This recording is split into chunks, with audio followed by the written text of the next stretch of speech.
There is a pill sitting in your medicine cabinet right now, maybe 2 or 3 of them, that your doctor prescribed without a second thought. And there's a very good chance that after the age of 60, that pill is doing something to your body that nobody ever warned you about. Not because your doctor is a bad person, but because the system doesn't build in enough time to have that conversation. I have been a clinical pharmacist and internal medicine specialist for over 22 years.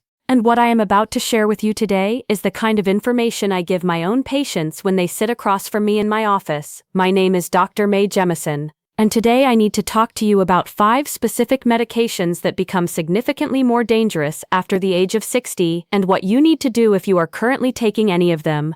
I want to be clear before we go any further. I am not here to tell you to stop taking your medications. I am not here to scare you away from your doctor. I am here to give you information, real, honest information, so that the next conversation you have with your physician is a better one, an informed one. Because I have sat at too many bedsides and spoken with too many families who said the same thing over and over. They said nobody told us. Nobody explained what could happen when you combine this medication with that one. Nobody told us that this particular drug works differently in a 68-year-old body than it does in a 42-year-old body, and they were right. Nobody told them. So today, I am going to be that person. Before I get into the specific medications, I need you to understand something about the body after 60. Because this context is going to make everything I share with you make sense. Think about your kidneys like a water filtration system in your home. When that filter is new and strong, it cleans everything efficiently. Water moves through, waste goes out, and the whole system runs clean. But as that filter ages, as it gets older and slower, things don't move through as quickly. Things start to accumulate. Now here's what most people don't know. After the age of 60, kidney function naturally declines. Not dramatically, not enough for you to feel it, but enough that medications which used to filter out of your system in 6 to 8 hours, now take 12, 16, sometimes 20 hours to fully clear your body. That means when you take your pill tomorrow morning, yesterday's dose might still be sitting in your system at a higher concentration than it should be. That buildup is quiet. You don't feel it. There is no alarm that goes off, but it is happening, and certain medications make that problem not just possible but dangerous. Now let's talk about the first medication, the one that surprises most of my patients because it seems so ordinary, so routine, so safe. We're talking about sleeping pills, specifically the class of medications called benzodiazepines, which includes drugs like diazepam and lorazepam, and also a closely related group called Z-drugs, which includes medications like zolpidem, sometimes sold under the name Ambien. Most people who take these medications believe they need them for sleep. And for a younger adult, these drugs carry certain risks, but after 60, the risks change dramatically. Here is what happens inside the body. Benzodiazepines and Z-drugs slow down the central nervous system. That is what makes you feel sleepy. The problem is that after 60, the brain becomes significantly more sensitive to these medications. What was a mild sedating effect at 40 becomes a heavy lingering sedation at 65. You take the pill at 10 at night, you wake up at 7 in the morning, you think the medication has worn off, but the drug is still partially active in your system. The balance centers in your brain, the ones that keep you steady when you stand up, are still slightly impaired, and you walk to the bathroom, and you fall. The Centers for Disease Control and Prevention reports that falls are the leading cause of fatal and non-fatal injuries among adults 65 and older. And sleep medications are one of the most significant contributing factors to nighttime and early morning falls in that age group. I have had patients who took the same sleeping pill for 15 years with no problems, and then at 62 they fractured a hip, getting up to go to the bathroom at 3 in the morning. The pill hadn't changed, their body had. That is the difference that nobody explains. The specific habit I want you to start tonight, if you are currently taking any sleep medication, is this. Before you get out of bed, sit up first. Sit on the edge of the bed for at least 60 seconds before you stand. Let your body wake up. Let that medication clear. 60 seconds. It costs nothing, and it can save your life.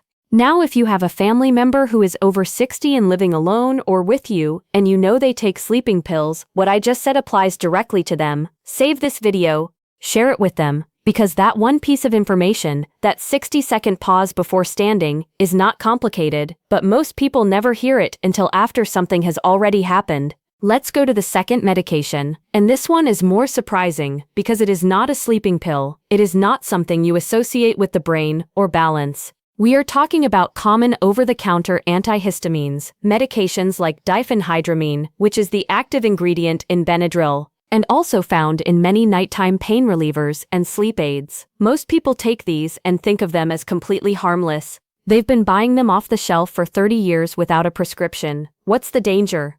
Here's what most people don't know. Diphenhydramine belongs to a class of drugs called anticholinergics, and research published by institutions including the Mayo Clinic and studies tracked by the National Institutes of Health have found consistent evidence connecting long-term use of anticholinergic medications with accelerated cognitive decline in older adults. Think of it this way.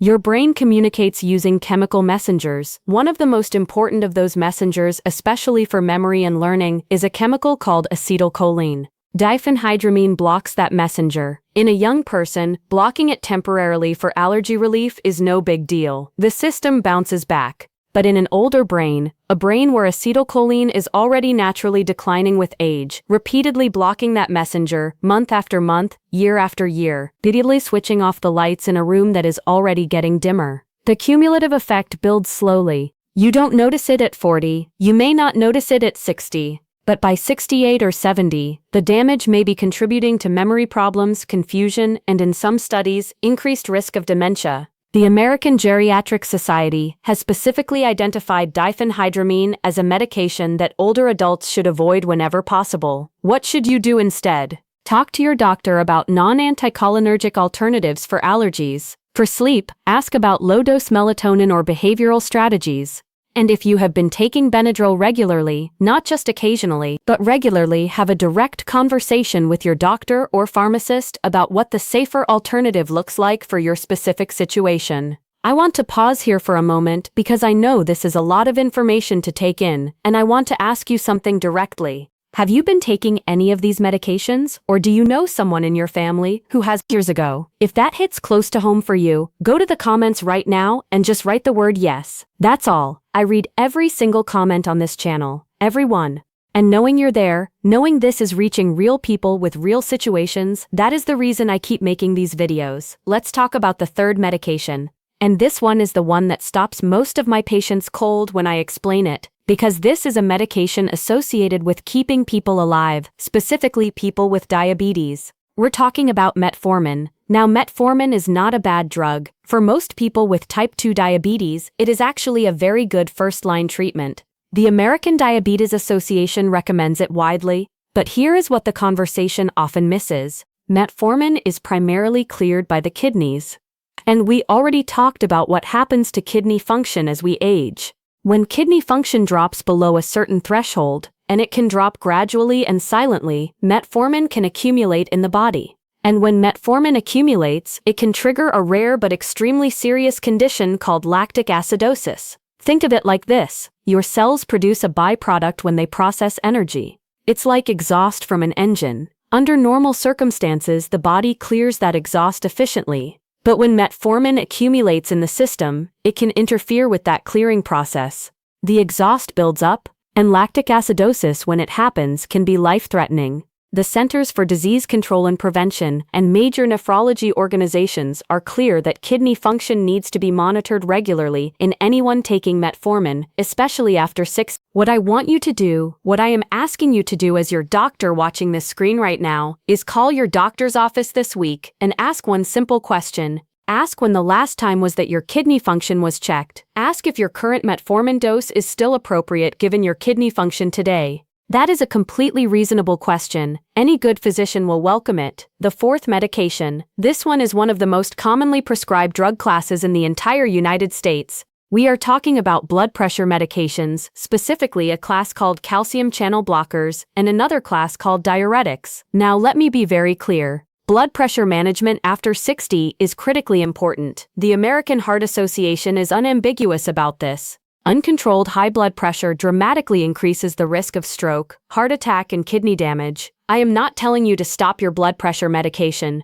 What I am telling you is this. After 60, blood pressure medications require much more careful monitoring and dosing because of a phenomenon called orthostatic hypotension. Here is what that means in plain language. You are sitting in your recliner, you stand up, Normally, your cardiovascular system compensates instantly. It squeezes the blood vessels and pumps blood up to your brain within a second or two. But when you are on blood pressure medication, that system is already partially suppressed. The vessels don't squeeze as quickly. The blood doesn't rush to your brain fast enough. For about 3 to 10 seconds after you stand, sometimes longer, your brain is working on slightly less blood pressure than it needs. You feel dizzy, you feel lightheaded. Some people describe it as feeling like the room tilted, and then they fall, or they reach for something and miss it, or they sit back down and feel their heart racing. The specific habit I want you to implement today is simple. Same principle as the sleeping pill, but for a different reason. When you get up from a chair, from your bed, from your car, pause, stand still for 5 seconds before you take a step. Let your blood pressure catch up. Let your brain fill. 5 seconds, every single time. This habit alone has prevented falls in more of my patients than I can count. Let me tell you about a patient I'll call Jorge. 71 years old, retired, came to my clinic for what he described as just wanting a general check-in. He was on 4 medications, 2 for blood pressure, 1 for cholesterol, 1 for acid reflux. He told me he felt fine. His wife had started making him hold onto the counter every morning when he got up. He brushed it off as being a little stiff. When I reviewed his labs and his medication list together, I found that 2 of his medications, the combination of them, were interacting in a way that was significantly amplifying his orthostatic hypotension. He wasn't stiff in the morning. He was dizzy, and he had been compensating for it so automatically that he had stopped noticing. We adjusted the timing of one of his medications, separated the doses, scheduled a follow-up. 3 weeks later, his wife called my office to say he hadn't touched the counter once all week. He didn't need a new diagnosis. He didn't need a specialist. He needed a medication review. Ask for that review. You are entitled to it. Think about someone in your life right now, a parent, an aunt, a neighbor, someone you eat Sunday dinner with or call on the weekends, someone over 60 who is on multiple medications and has never had a doctor sit down with them and look at the whole picture, every medication together, not just each one separately. That person needs this information. Send this video to them this week. That conversation could matter more than any single piece of advice I could give. Now let's talk about the 5th medication. And I want to be honest with you, this is the one that stays with me the most, because it is a medication that many older adults are on for completely legitimate, important reasons. We are talking about NSAIDs, non-steroidal anti-inflammatory drugs. Things like ibuprofen, naproxen, and others sold under brand names that most of you would recognize from your kitchen cabinet. These medications are incredibly common. People have been taking them for decades for back pain, arthritis, headaches, but after 60, the risks shift significantly. The kidneys again are part of this story. NSAIDs reduce blood flow to the kidneys when taken regularly. In a younger body with full kidney function, that reduction is temporary and manageable. In a 65-year-old body with already declining kidney function, regular NSAID use can accelerate kidney damage in a meaningful way. But here is the second piece that most people don't know. NSAIDs after 60 also significantly increase the risk of gastrointestinal bleeding. The stomach lining becomes thinner and more vulnerable with age. NSAIDs reduce the protective layer in that lining. The combination, thinner stomach lining, reduced protection, can lead to bleeding ulcers that develop slowly, silently, without obvious pain, and are discovered only when things have progressed seriously. The American Gastroenterological Association and the National Institutes of Health have both published clear guidance on this. If you are over 60 and you are taking ibuprofen or naproxen regularly, meaning more than a few times a week for ongoing pain, I need you to have a conversation with your doctor about alternatives. Acetaminophen at the correct dose is safer for the stomach and kidneys in most older adults for pain management. Physical therapy for joint and back pain has strong evidence behind it and no kidney risk. There are options. But you need to know the risk first in order to ask the question. I want to be honest with you for a moment, not as a content creator, not as a specialist reciting research. As a physician who has been doing this for more than 2 decades, I have sat with patients and their families in conversations that came too late. Conversations where someone said, "We didn't know the medications could interact that way. We didn't know his kidneys were that affected. We didn't know she had been dizzy for months and just hadn't told anyone." In case after case, the contributing factors were not mysterious. They were knowable. They were preventable. A medication review that never happened, a dose that was never adjusted after age 60, a conversation that was never quite long enough in the exam room. This is not about blame.